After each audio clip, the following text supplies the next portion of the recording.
A sessão ordinária desta quarta-feira iniciou com esclarecimentos. No espaço para autoridades, a secretária da Saúde, Daniele Meneguzzi, usou a tribuna para responder questionamentos dos vereadores.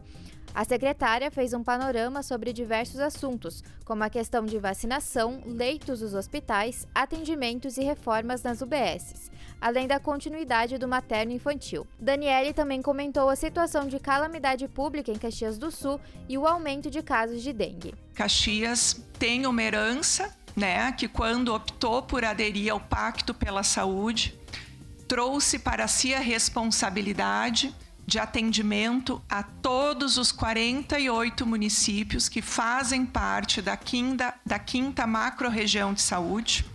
Então, os nossos hospitais, eles têm a responsabilidade que foi, repito, adquirida pelo nosso município quando optou por se tornar gestão plena, trouxe para si essa responsabilidade que hoje a gente herda.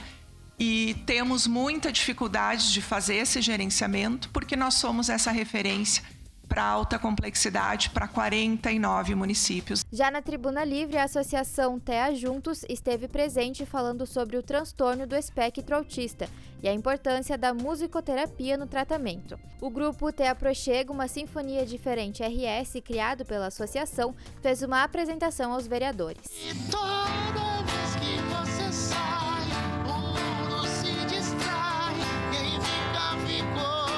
também nesta quarta-feira, os vereadores realizaram 2 sessões extraordinárias para discutir e votar o projeto de lei que autoriza pagamento às empresas que prestam serviço de transporte escolar ao município. O projeto foi aprovado pelos presentes. O objetivo é autorizar, visando os últimos acontecimentos pelos danos climáticos, o pagamento dos custos fixos de cada roteiro às empresas, e será realizado nos dias em que o acesso às escolas estiverem impossibilitados e as aulas presenciais forem suspensas.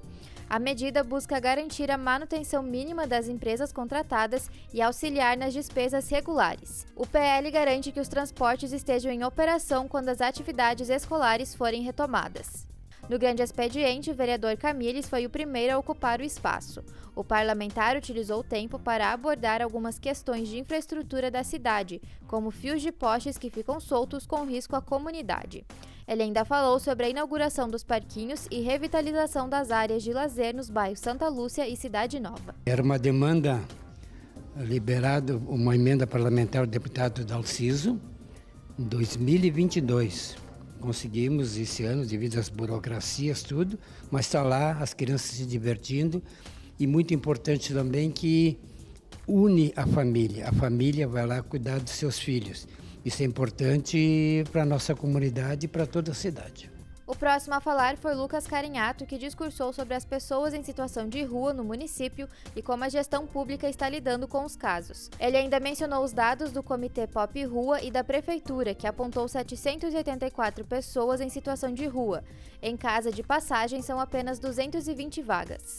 Temos que garantir dignidade a todos os caxienses e a todas as caxienses.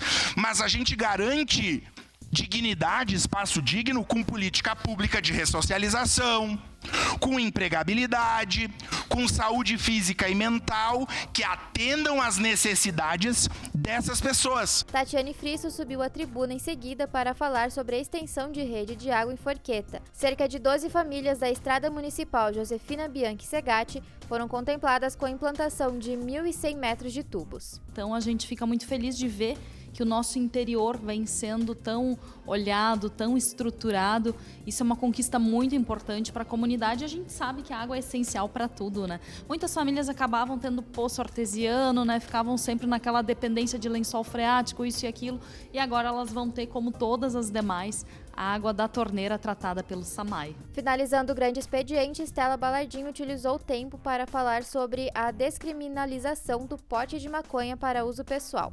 A vereadora também abordou o encarceramento da população jovem negra e como a votação impede essas prisões. De acordo com dados apresentados pela parlamentar, 50% das pessoas presas por porte são negras, enquanto apenas 20% são brancas. A gente precisa observar esses dados para entender que tratar dessa questão é também tratar do fim de uma desigualdade que prende jovens que poderiam ter diversos futuros e que acabam tendo uma educação criminosa dentro das nossas penitenciárias.